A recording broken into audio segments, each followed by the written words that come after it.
Why you should always check your pockets, or why I always check my pockets. You never know where you're gonna find. I was in 9th grade. I got kicked out of my Spanish class. I already did a story time on that. I got sent to the guidance counselor and they put me in culinary class. Freshmen typically aren't allowed to take culinary. It's typically reserved for upperclassmen. Since my teacher kicked me out a week late, there weren't a whole lot of other classes for me to go to. So I ended up going there. When I arrived, most of the students had already picked out their hats, their chef coats, so I had to just randomly pick from the bin. I was really scared and intimidated. Anyway, our chef said just grab a random hat and chef jacket, which I did. When she was instructing us on how to make chocolate chip cookies, I stuck my hands inside the pockets and I felt something. When I pulled my hand out, I had found a gigantic wad of money. It wasn't no tiny wad. No, it wasn't just ones. I want to get on my teacher's good side. I was the youngest student. Going up to her and I was like, hey, I found this gigantic wad of money in one of the pockets. I showed her the wad and she dead serious looked at me like this. She took it from me and it was the shadiest thing ever. In return, she said, this is part 2 of why you should always check your pocket story. So I gave my teacher the gigantic wad of money. When I first found the money, my thoughts were, of course, I'm rich! That lasted 0.3 seconds before I was like, I need to give this to the teacher. Which I did, and again, her response was super weird. She kind of just took it from me and was like, and I was like, it was like a super awkward moment. And I was like, dang, I already got off on the wrong foot. Like, I left and I was like, oh, let me just do my work. Later on in the day, she came back to me and she was like, thank you so much for giving me the money. That was actually from a fundraiser that we did. And I was like, And just to say thank you, I'd like you to take 3 cookies if you want. You can take 3 cookies. If you're ever driving late at night, don't do what they did. One night, a boy and his friend were on their way to a school dance when they saw a girl on the side of the road looking lost. They stopped the car and asked if she needed a ride, and she asked them to take her home. They said that they were going to a school dance and asked if she wanted to come too. She agreed. But these boys wouldn't know yet that this girl was not an average hitchhiker. So they all got in the car and the girl sat in the back seat. After a while, the girl would constantly say that she was cold, so one of the boys gave her his jacket. They got to the dance and things were pretty normal, but what happened after would make the boys question reality. When the night was almost over, it was finally time to take the girl home. When they almost arrived, the girl told them where she lived but told them to drop her off close by so she can walk the rest of the way. So that's what they did. But after the girl walked away, the boy who let her borrow his jacket realized that he never asked for his jacket back. His friend said that they could just come back tomorrow for it. The next morning, they came back expecting to get the jacket and leave, but things were not so simple. They came up to the girl's house and knocked on the door, but they were shocked at what they discovered as soon as the door opened. Follow for part 2. If you're ever driving late at night, don't do what they did. 2 boys picked up a girl on the side of the road while they were on their way to a school dance. In the car, she kept saying that she was cold, so one of the boys gave her his jacket. But when the night ended and they were about to drop her off, the girl accidentally left with the jacket. So the boys said that they would just come back the next day to get it. But when they came back and knocked on her door, they discovered something that would make them question what is real and what isn't. An old woman opened the door and asked them who they were looking for. After talking to her for a while, it was revealed that the girl they found on the side of the road was her daughter. But the thing is, she had been dead for 12 years. She was killed in a car accident at the same street corner they first saw her. The old woman pointed to a cemetery down the road and said, that's where we buried her. The boys didn't believe her at first. They'd spent the whole night with this girl, so they knew that she had to be real. But they went to the cemetery and saw the boy's jacket draped over a gravestone. And on the gravestone was the girl's name and the date of her death, exactly 12 years ago to the day. Why you should be really careful how you treat people, and also why you should stick up for people. When I was in 8th grade, I was really good friends with this kid named 𝙇𝙞. Me, him, and this other friend of mine, we were all at the same table. In English class, we would joke around, talk about the same TV shows and movies. We were the loudest group by far. But near the end of the school year, 𝙇𝙞 ended up moving. And it really sucked, but we said goodbye to 𝙇𝙞, who I should tell you was this small, short, funny, wisecracking kid. Didn't matter what you threw at him, he was super witty. So we said goodbye to him, we all went to 9th grade. It was either the end of 9th grade or the middle of sophomore year that I saw 𝙇𝙞 again. He had transferred back to our school, saw him at a pep rally, and I was sitting by myself because I despise pep rally. He was like, 𝙤𝙤𝙧𝙚, do you remember me? I was like, oh my gosh, 𝙇𝙞? He was so much taller, face looked different, his voice was deeper. This was obviously a different kid, but really happy to see me. So we started talking, catching up. Then I started noticing that he was getting hit in the back of the head with tiny paper balls. He wasn't even flinching. I looked behind me to see 3 boys throwing paper balls at him. What? Dude, do you see what they're doing? Yeah, I'm used to it.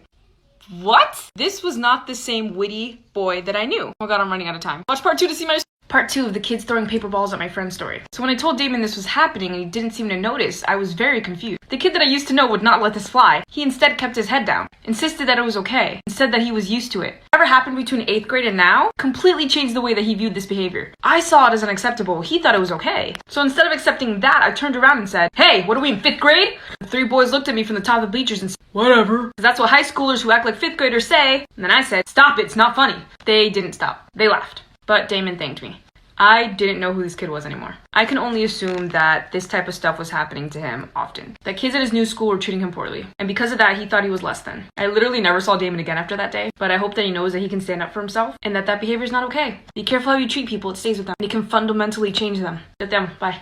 I'm gonna tell you guys why I don't keep food in my room anymore. At least why I don't keep this particular food in my room anymore. So when I was a kid, my dad used to leave the country a lot. Every time he would come back, he'd always bring us some sort of goodie. It'd always be like bracelets, t-shirts, and candy. One time after a trip to, I think it was Dominican Republic, brought us back a bunch of lollipops. These are not normal lollipops like you're thinking in your head. These are these giant brown flat lollipops. Now, instead of eating them, me and my sister decided it would be best to hoard them. Yes, that's right, keep them in our room for as long as possible. For what purpose? I don't know. I think it was probably like, no, we can't eat them now. If something happens and we need them. Bruh. It's not every day that we got candy, apparently. So we kept them in our room. We kind of put them on display, up against the wall, right in between both of our beds, in this very room. This time I was about 6? My sister's about a year and a half older than me, so she was like 7, I guess. Now, these lollipops were given to both of us. They were displayed equally distanced between both of our beds, because they belonged to us both. I'm not really sure how this happened. But one night, me and my sister went to bed, but then my sister started tossing and turning. Calls out for my mom. My mom comes and she's like, what's wrong? Oh my god, I'm ready. This is part 2 of why I don't keep food in my room anymore. So my mom came into our room. She asked my sister, hey, what's wrong? She was like, oh, my body, I'm itchy. Mom's like, oh, maybe there's a mosquito. My sister's like, no, it's all over. She moves my sister out of the bed. Maybe it's your bed. She looks at her blanket. Oh my gosh, there's ants here. She shakes the blanket. Ants crawl everywhere. Under her pillow, ants. She lifts the mattress. Guys, her bed was infested with ants. Why? There was the faintest trail leading to our lollipops. My mom's like, hey, you get out of the bed. So I got out of bed, they checked my bed, was completely clean. There was one measly ant, literally one. One. My bed had no issues. Sister could not sleep there. So they ended up throwing our lollipops away and we were devastated. And my sister got a lot of unnecessary ant bites and I didn't get any. It's okay, because every time we go outside, I get swarmed with mosquitoes and she doesn't get bit at all. I was engaged to the love of my life, but my sister met up with me and begged me to break it off. She said I had to leave him because they were in love. And he was just too afraid to break up with me because he didn't want to hurt me or my family. When I confronted my fiancé about my stepsister's accusations, he straight up denied it. He said she's been trying to come on to him for some time and he never mentioned it because he didn't want to ruin our relationship. He begged me not to believe her and so we continue how we were. My stepsister grew resentful and made nasty comments about how I was forcing a man who didn't even love me to marry me because I had low self-esteem. A month later, I get a text from my sister. It's a video of her and my fiancé sleeping together in my bed and multiple screenshots of him telling her he loved her, how he wished she was the girl he was marrying, and how he hated that I wouldn't let them be together. I was devastated and angry but decided to move in silence. I went home, grabbed all my stuff, removed all my money from my joint account, and moved in with my dad. After that, I sent all the screenshots to my family and his. He tried getting back with me multiple times, but I ended up blocking him when I found out he proposed to my sister with the same ring he gave me. I left it behind. Now they're getting married. I was extremely hurt to find out that my mom, step-siblings, and stepdad were attending the wedding. When I tried to express my feelings, they dismissed me and said it wasn't their fault that I got in the way of true love and made me out to be some sort of vindictive Disney villain. So I cut contact with them and I barely spoke to my mom in 5 years. Fast forward and I get engaged to my now husband. Due to COVID, we had a small ceremony and I also fell pregnant. My dad and stepmom have been amazing throughout all of this. She knitted a pair of booties and posted them on Facebook and tagged me about how she's excited for her grandbaby. My mom didn't know I was pregnant. Shortly after, I received a phone call to confirm. Since then, she's invited me and my husband over to her house multiple times. I've declined every single time for the obvious reason. My ex-fiancé and stepsister live there.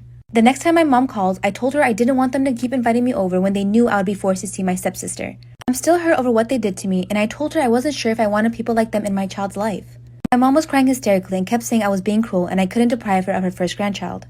She kept wailing about how I might be the only person in our family to even give her grandchildren. Am I wrong for trying to keep my mom out of my child's life? My neighbors saw me naked. Story time. So sometimes a bitch sleeps naked because I get hot as fuck and because I heard a lot of good things about it. But anyways, this particular night, a bitch was naked and I woke up out of my slumber thirsty as fuck. Like I was literally feeling like SpongeBob when he went to Sandy's. But a bitch didn't put on clothes like a normal person because it was like 3 o'clock in the morning and no one was up. So I thought it would be a good idea to get out of bed and get water naked. So I'm getting my water and minding my own business. And my boyfriend's mom decides to come out of the room. And she knew I was in the kitchen, but she didn't know I was naked. And she starts walking towards me. And I was like, oh, hell no. I wasn't about to have my boyfriend's mom see me naked. You got me fucked up. So I thought it would be a good idea to run outside the back door, which leads to our backyard. But because I did that, my boyfriend's mom obviously thought it was suspicious. So she opens the back door and calls my name. So I run through the side of the house to get to the front of the garage door. My thought process at the time, I was gonna put in the garage code to get into the house through the garage. But that didn't happen. Part 2 gonna be funny. My neighbors saw me naked. Story time. So I ran through the side of the house to get to the garage door that's in the front of the house. Keep in mind, I am bare booty cheeks naked, running outside just so my boyfriend's mom didn't see me naked. So I get to the garage door and I put in the code. The code wasn't working. And I'm just standing there freaking out like, no.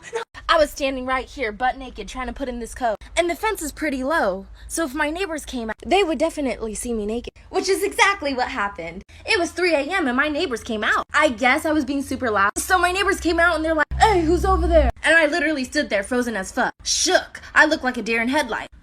After I was done freaking out, I thought it would be a good idea to book it. So I started running towards the front door. That was the dumbest decision ever because if I didn't do that, my neighbors probably wouldn't have seen me naked. Once I decided to make a run for it, the outside light came on because the light is triggered by a motion sensor. Then the light flashed on me and my neighbor just stared at each other like. Then I ran for the front door, which happened to be unlocked. When I was 15 years old, I found out I was pregnant with twins. My boyfriend at the time was 21 and had nothing to do with me. When he knew I wasn't going to give them up for adoption or abortion, he walked away. My mom was disappointed, but she helped me throughout my entire pregnancy and my delivery. A few weeks before my due date, my boyfriend texted me saying he broke up with this girl and that he wanted to get together and he was going to try to become the best dad he can. After the twins were born, it was blissful for a few moments until my mother started becoming toxic. She would take them places without my knowledge, and I would wake up to an empty house not knowing where my kids were. She started overriding my decisions, and when I confronted her, she told me she knew better because she was an adult, and I was in no position to contradict her. After years of this happening, I finally had enough, and I managed to get enough money to afford a hotel for a couple of nights while I decided what to do. I asked my aunt to watch my kids for a few days so I can go out and find a job. And when I returned to the motel, they were gone. All of them. When I returned back to the hotel, my twins and my aunt are missing. No phone call, no message, no nothing. Coincidentally, my mom calls and says that my best friend told her that my twins were missing, even though I told no one. She was yelling at me on the phone saying she was so worried and it was obviously my fault because I was so young. And at that point, I was really suspicious because I could hear my aunt in the background talking to my mom. So at that point, I knew she took them to my mom's house. As soon as I hung up on the phone, I went to the police station to file a report. For a few days, the police went undercover to try to get evidence, and there was many pictures showing my mom taking my twins to their house. When we took her to court, she said that they ran away due to my abuse and she found them in the middle of the street, which was obviously a complete lie. My mom had paid my boyfriend to give her false information that I was hurting my kids. After a long and gruesome battle, I won the case and my mom can't see them until they're 18. Even though my boyfriend at the time had a major part in it, he only has visitation limitations, which is once every 6 weeks. This happened 3 years ago when I was 18. I am now married to the love of my life and the best father in the world. Sometimes the person that you fall in love with and have kids with is not the person that you think they are. This story was sent to me through my Instagram DMs from a girl named Shay. When Shay was 4 years old, she met this girl, and for the purpose of the video, we are going to call her Alice. They've been best friends forever, but there was always something a little off about Alice, and last year, Shay figured out what it was. Alice's mom was a Polish ice dancer that moved to Amsterdam, and long story short, she fell in love with this guy that she barely knew and had Alice. Shortly after Alice was born, they had another kid named Rosie, and again, with the same guy that she did not know what he was capable of. When Alice was 3, her mom started entering her in beauty pageants just for fun. Then she started winning all of these pageants, and her dad noticed that she had this potential. After Alice won her 3rd competition, her mom overheard a conversation that her dad was having on the phone. The father was saying something along the lines of, "I think that she would make a man very, very happy." And the man on the phone asked, "What about the other one?" And the dad responded, "She's not of age yet." Alice's mom did not know what to do, but she knew she had to get away. It's a long story, I'm running out of time, but part 2 is coming right now. Part 2 of Alice's dad, literally trying to sell her to a man. Also, this is a baby picture of Alice. So Alice's mom overheard the conversation of her dad literally trying to sell her. And so she was like, oh my god, I gotta get out of here. She didn't really know what was going on, but day by day, she started packing very slowly so that he wouldn't notice that they were leaving. So one night, Alice's mom heard these strange men talking outside of Alice's bedroom door. They said, "Don't worry about it. We'll tell her mother that she died in the hospital last night after she stopped breathing." So it was go time because they were literally about to take her. So while the men were in the lounge planning on how to take Alice, Alice's mom woke her up and said, "We have to go." They quickly packed a bag and decided to come back the next morning to get Rosie, but that was a big mistake. So that night they slept at a cheap motel, and then the next morning they called the police. But the police said they couldn't do anything without solid evidence. So they take matters into their own hands and go back to the house to go get Rosie. They managed to sneak past the front door and go around the house to get to Rosie's window, but when they get there and they look inside, Rosie is laying on the floor in a pool of her own blood. I'm sorry it's so long, but part 3 is the last part and it's coming right now.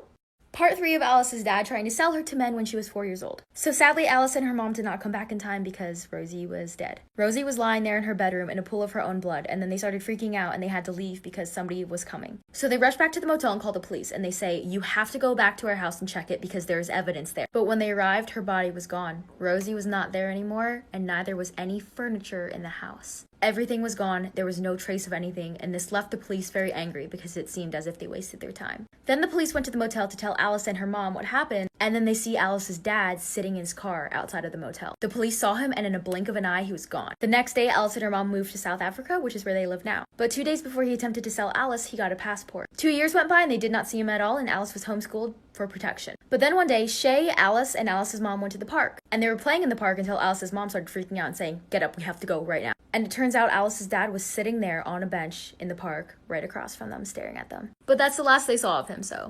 Really messy story time. When I was a freshman in high school, I had just transferred from private school to public school, so I had no friends, I knew nobody, and I didn't know anybody's reputation. Nobody decided to warn me about this girl. Anyways, so it was fall, it was football season, I was still new, and I had about like 3 friends, and we all hung out in this group. And I could actually walk to school. It was about like a 5-10 minute walk from my house. And the football game had pretty much ended, so we decided to leave to beat the crowd. And on my way home, some lady like hits me with her car. When I say hit me with her car, I don't mean she was going at like 50 miles an hour and my body rolled up on her windshield. It was a slight tap and I fell over. So she gets out of the car, first asks if I'm okay, and then proceeds to scream at me and threaten to call the cops because my body hit her car. And I'm standing there with my friends, and we just decide to start running away from her. And at this point, I'm like 2 minutes away from my house. I am posting part 2 right now. Part 2 of my messy story time. So the lady hits me with her car, and then gets out and says, are you okay? And then proceeds to scream at me and threaten to call the cops. This was before Karens were invented, but she was probably like the birth giver of Karens. So I didn't know what to do. Nobody knew what to do. She kind of got back in her car, and so I started running away because I thought she was going to call the cops for hitting me with her car. And then we get to my house, and for some odd reason, can't tell you to this day why, I gave the girl that was in the group the garage code to my house. It was 2 girls, 2 guys, me and the girl, and then 2 other guys. She was dating one of the guys. My dad was infuriated with me for giving out our passcode to some random stranger, and I get that now, but I was like 14, because I come to find out that she is a literal psychopath. My dad's a psychologist, and he can pretty much off the bat see if something's wrong with you. Like, you can spend 2 minutes with him and he'll tell you that you have ADHD. Part 3 is on its way. Part 3 of my really messy story from freshman year. So my dad's mad at me because I gave out our garage passcode, which I understand now, especially because, again, I come to find out that she's literally a psychopath. If you've been following me for a while, you might know I did kind of a partial story on her. She literally hit on my dad in front of me, and there's a 44-year age difference between them. Anyways, moving on. So yes, my dad's a psychologist. He can easily tell that somebody's crazy, but that is not how I knew. Like, she would run away from her house solely for the purpose of posting it on social media and getting attention from it. She would run to my house. We actually had to change our garage code just in case. I'm not done with the story, but I will also say that she dropped out of school for like a few months and told everybody it was to go away and have her boyfriend's baby, when that was proven not to be the case. Was never pregnant. Eventually, he broke up with her and she lied about being in the hospital from a car crash to get his attention. Part 4, the last part, is on its way. Story time of how I caught my grandma and my dad sleeping together. Yes, you heard me right, my dad was sleeping with my grandma. Sadly, I had to be the one to find this out and walk in on them doing the dirty, and it was probably the most traumatizing experience I've ever had. So basically, my dad told my mom that he had to start working late to get extra money, because at the time we weren't doing so good money-wise. So basically, a couple months go by, and my mom said he started acting really, really weird, and then asked me to keep an eye on him and see if he's like doing anything strange. So you know me, the best daughter in the world, kept an eye on him, and I didn't find much out. Until one day, after I came home from school, I got locked out of my house because I didn't have my key, and both of my parents were so called at work. So I told my mom, and she works an hour away, so she couldn't come get me. And so I just had a friend drop me off at my grandma's house. So I tried calling my grandma, but she didn't answer, so I decided I was just gonna go anyways. I go through the back door like I always do, and I wanted to sneak up on her and give her a hug. So I try to be as quiet as I can, and I walk in the room and see my grandma and my dad butt naked on the bed. I'm running out of time, late for part 2. Part Part 2 of how I found out that my dad was sleeping with my grandma. So continuing on with the story, I walk in on my dad and my grandma butt naked sleeping with each other. And by sleeping, you guys know what I mean. Oh, did I forget to mention that that's also my dad's mom? So I caught my dad sleeping with his mom. Mind you, my grandma's like 55 and my dad is 32. I mean, I guess it's not that big of an age gap. So back to the story, my first reaction was to take out my phone and start filming it. And my dad and grandma did not like that. But I just kept filming. My exact words were, I need receipts. By this time, they're both under the blanket trying to get dressed. Without me seeing their wing-wings and hoo-ha's and titty-tas. At this moment, I was like, wait, I could be having the dream life right now. I could blackmail these two into anything at this moment. Then I was like, nah, I love my mom a little more than that. So I started thinking for a second about what I wanted to do. Then I book it out the house and send the videos to my mom. They did get a divorce. My dad lives with my grandma, and I do occasionally see him, but I live with my mom. So my house is super fucking paranormal, and this is the first incident I had. So in 6th grade, I had 3 friends over and we were playing hide and go seek. So I hid in the pantry and there's no way anybody could hear me. There's no vents and I wasn't even talking. So I'm sitting there like, cause like I wanted the wind to fuck. So I'm sitting in there and 10 minutes pass and I hear my friends talking downstairs. So I go down there and I'm like, did y'all give up? And they look at me, they're like, we thought you were in the crawl space. I was like, no. They were like, no, we were literally talking to somebody in the crawl space. And they said like, it was this little girl like asking for help and shit. So I get freaked out and I'm like looking around, I'm like, what the fuck? And around 2 minutes later, the doorknob to the crawl space starts going like this, like shaking and shit. So I literally had a heart attack and I was like, okay, we're leaving. So we grabbed all of our shit, we grabbed my dog and we went in front of the house. I called my dad crying. I was like, there's something in this fucking house. And he was like, no, the fuck there's not.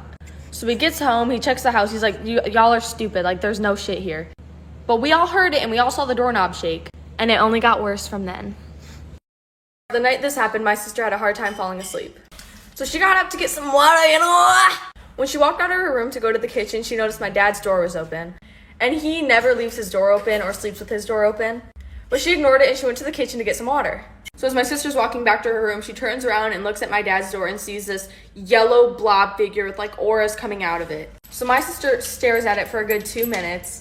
And this bitch sprints back to her room. And this bitch could not sleep. Like, she stayed in her room, she couldn't sleep. So in the morning, she wakes me up and she tells me what happened.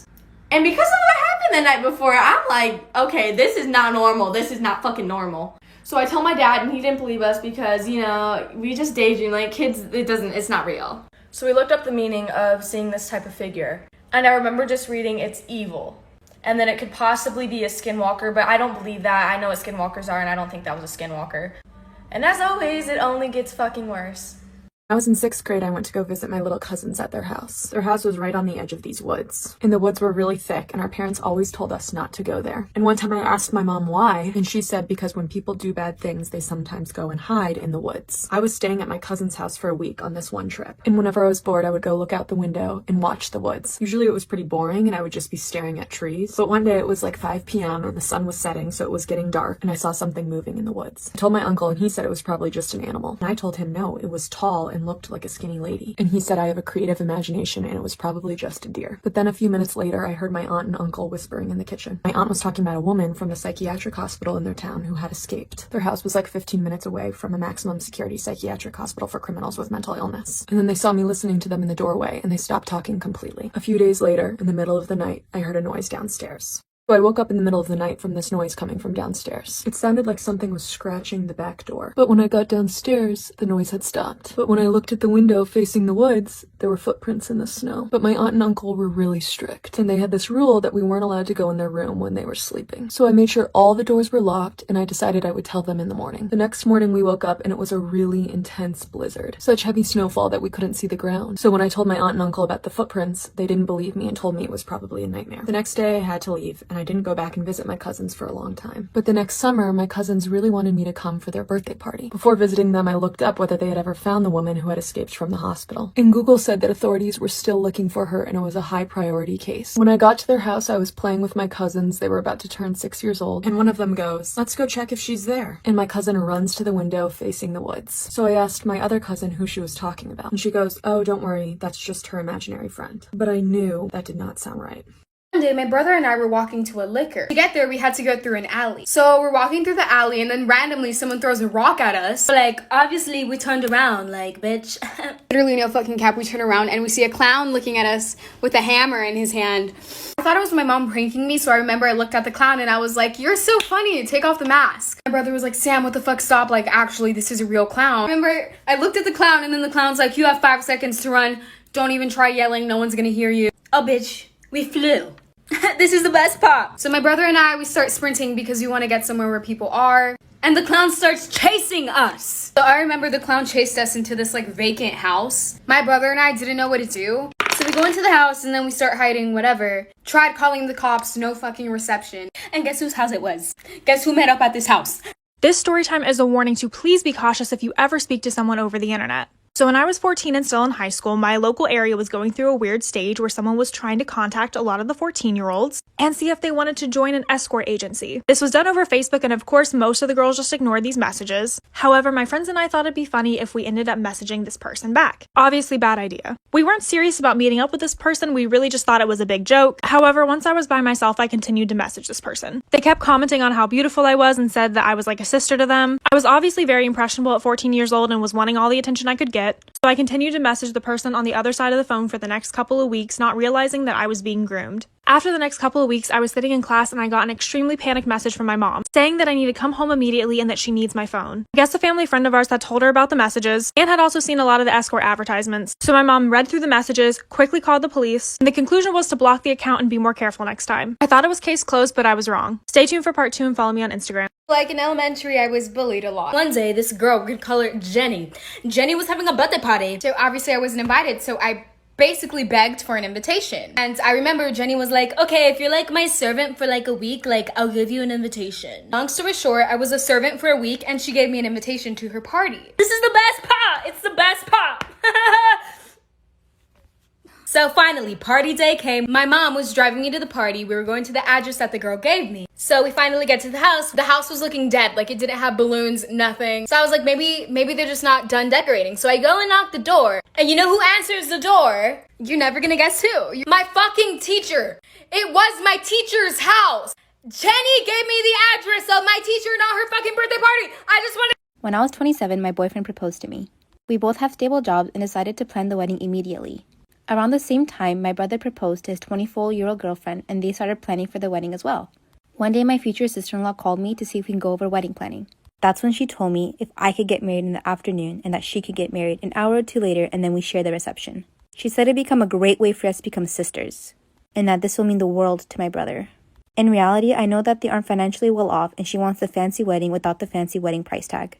I didn't really know what to say, but I told her that's mine and my fiancé's wedding. We planned it for us and we want it to be about us. She exploded in anger and said I wouldn't understand how hurtful it is to see the amazing wedding that I'm planning and know that she couldn't have something like that. I told her I waited to get married so that I could afford the wedding I wanted. And she said she wants to get married before she's old and dried up like some people. She called me heartless and a selfish bitch. I stormed off and my brother called me a few days later. He asked if I could please reconsider.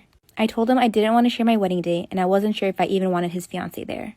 One day, my brother and I were walking to a liquor. To get there, we had to go through an alley. So we're walking through the alley and then randomly someone throws a rock at us. Like, obviously we turned around, like, bitch. Literally no fucking cap, we turn around and we see a clown looking at us with a hammer in his hand. I thought it was my mom pranking me, so I remember I looked at the clown and I was like, you're so funny, take off the mask. My brother was like, Sam, what the fuck, stop, like, actually, this is a real clown. I remember I looked at the clown and then the clown's like, you have 5 seconds to run. Don't even try yelling, no one's gonna hear you. Oh, bitch, we flew. This is the best part. So my brother and I, we start sprinting because we want to get somewhere where people are. And the clown starts chasing us. So I remember the clown chased us into this like vacant house. My brother and I didn't know what to do. So we go into the house and then we start hiding, whatever. Tried calling the cops, no fucking reception. And guess whose house it was? Guess who met up at this house? So it's Friday night, it's Roxy's birthday weekend, and we're all going to her house for the first time ever for our group sleepover. So we get there, and honestly, everything seemed really normal at first. Roxy's house was really nice, and honestly, I was confused why she never wanted us there before. So then we start making banana bread, and all of a sudden, Laura jumps and screams and runs to the other side of the kitchen. She's like, did you guys feel that? And we're all like, what are you talking about, Laura? She's like, I swear something just touched my lower back. And Laura's face turned really pale, like she was genuinely scared. And we spend the next hour convincing her that no one was there, no one touched her back. So then we start watching a movie, 𝙬𝙤𝙧𝙚. Shout out to Shia LaBeouf. And Nina goes goes to the bathroom. And when she comes back, she's like, Roxy, it looks like something upstairs is maybe leaking because there's this massive wet stain on your bathroom wall. And Roxy's like, oh, don't worry, that stain's always there. She's like, we actually can't figure out where it's coming from. We've had plumbers come and they can't figure it out either. There's no drain or pipe or anything that could be causing a leak at that part of the house anyway. And then Roxy says, but that's why we think our house is haunted. We all look at her kind of shocked and she's like, yeah, that's why I never invited you guys to sleep over because it can get kind of creepy. But honestly, at that point, I wasn't that creeped out until we went to bed because that's when stuff started getting weird. Put a finger down if your boyfriend wants to go skydiving for his birthday, and like the supportive girlfriend you are, you agree to it and don't complain a single time even though you have a massive fear of heights and you hate flying, and he knows both of this information. So you guys drive 3.5 hours away to a facility where you can skydive. And when you get there, they make you take this informative class about how when you skydive for the first time, which by the way, both me and him were skydiving for the first time, you have to tandem jump. And tandem jump means that you attach to a professional so that when you jump out of the plane, the professional got you. You don't have to do any work. You literally just go along for the jump, okay? So we sign our lives away on a contract after taking the class. We attach to our professionals, go up in the air, and jump out of the plane at 50,000 feet in the air, which is traumatizing, by the way, but you still do not complain once. After the jump, you guys get in the car, your boyfriend's not talking to you. You're like, hello, what's the problem? Happy birthday. And he's like, I just can't believe you were attached to another man while you were jumping out of the plane. So I had just been dress coded for having a singular rip on my knee, right? And the vice principal and the assistant teacher harassing me the whole time. They make me change in a room with cement walls and dirt floors. They lock me in there, make me change, and they give me pants from the Lost and Found that are 2 sizes too small and dirty, right? So the teacher's walking me back to my class. She's harassing me the whole time, making fun of me. And I get back to class and I'm just crying because I'm so humiliated. They really just like brought me down. So my teacher comes up to me and she's like, what's wrong? Like, what happened? Why'd they take you down to the office? What took so long? And I tell her the story, and I like tell the class the story, and nobody believes me. They're like, well, some of the students did. They were like, what, really? Like, that's crazy. But the teacher was like, I'm not buying it. Like, you're lying to me. And I was like, yeah, I wouldn't believe myself either. Like, that's crazy, right? So at the end of the day, I go down to the office and I ask for my pants back. And they said, no, we don't want you wearing those pants again. So I was like, okay, I'll go back another day. Part 6. My professor tried to fail me because of what I was wearing. Story time.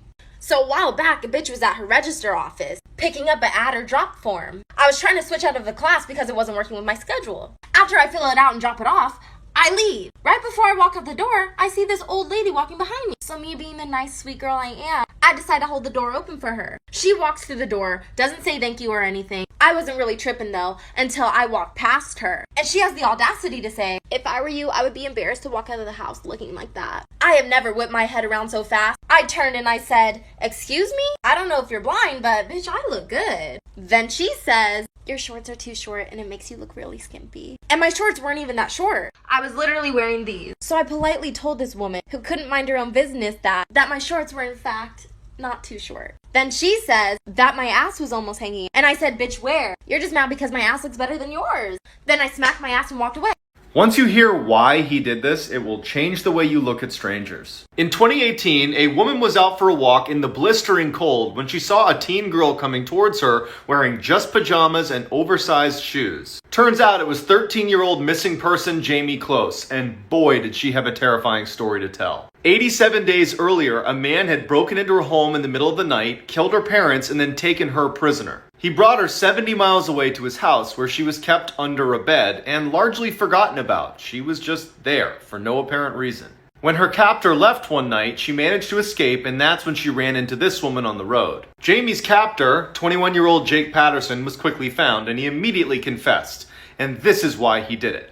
On his way to work one day, he stops behind a school bus and he sees a girl get on. He doesn't know anything about her, and he decides, I'm going to kill her family and I'm going to take her. He had no motive. He had no criminal history. This was truly random. Okay, so listen, I've been knowing that I'm a fast freaking talker and sometimes only other fast talkers can understand what I'm saying, which is kind of cool. It's like our own little secret language or whatever. But lately, I've just been sounding illiterate. Like, I will say a sentence, but forget like half the words.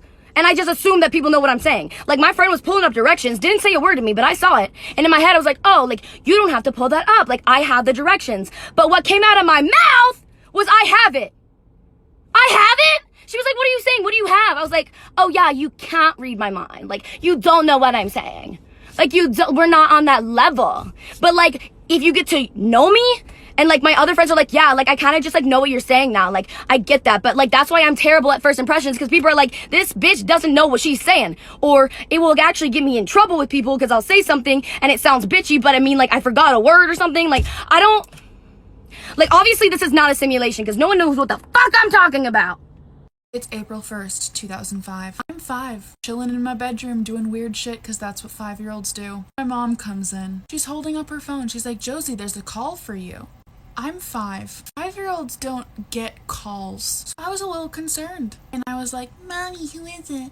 And she's like, oh, it's Blake. For context's sake, Blake was another 5-year-old from my kindergarten class who liked to play with me out on the playground. My 5-year-old self is like, why the fudge pops is Blake calling me? And my mom goes, Josie, he has something he wants to tell you. And I was like, what? And she says, he has a crush on you. And I was like, what? She's like, you have to take the phone. He's waiting. And I start freaking out. She's like, Josie, pick up the phone. He's waiting for you. I start sobbing. She's like, pick up the phone. And I'm like, she let that go on for about 10 minutes. And I'm just like, and she goes, April Fools. My cousin in high school recently turned 18. She doesn't have a car and during her birthday weekend thought her parents were going to buy her one. When they didn't, she was pretty upset. I should note that I'm not very close with my cousin or the rest of my extended family for that matter. Anyways, my cousin texted me on the Friday before her birthday asking if she could take my car to the mall and then for an out-of-town road trip with her friends over the weekend. I tell her no. She begs and pleads with me, but I tell her no again. My car is for me to drive and for me only. If she wants her own car, she can save up and buy one. She calls me a bitch and says that I ruined her birthday and that she's embarrassed because her friends think she got a car for her birthday and she doesn't have one. I don't respond to her and think nothing of it. I wake up on Saturday morning to find that my car has been egg and TP'd. And since the weather was warm outside, the raw egg baked into my car along with the dried up toilet paper destroying the paint. I check my security cameras and I find my cousin and a bunch of her stupid friends vandalizing my car. I obviously press charges and my cousin is in legal trouble. Her and her parents are pissed off at me for pressing charges, saying she's just a kid and she's going through a phase. Saying things like I'm almost 30 and I don't remember what it was like at that age. Do you think I took it too far by pressing charges on her? My boyfriend and I went to his sister's wedding last Friday. They've always had a strained relationship, but overall it was a great wedding. We were enjoying the party when my boyfriend goes up to the DJ and asks for the microphone. I thought he was going to do a toast for his sister, but no. He asked me to come up to him and I was terrified. I remember thinking to myself, he is not going to do that. No way. I take a quick glance at the bride and she is furious. He then proceeds to propose to me at his sister's wedding. Everyone was cheering for us, but his sister just looked like she wanted to cry. I didn't know what else to do other than say yes. I was crying, but not happy crying. After that, I went up to his sister and was apologizing over and over. She was livid. I felt so sorry for her. I left early and my boyfriend came back to the hotel room at 2 a.m. hammered. And so I decided to confront him. At first he was like, babe, my whole family was there and it was the best time. Until he finally admitted that he did it because his sister had ruined his graduation by announcing her wedding. He used my proposal to get back at his sister.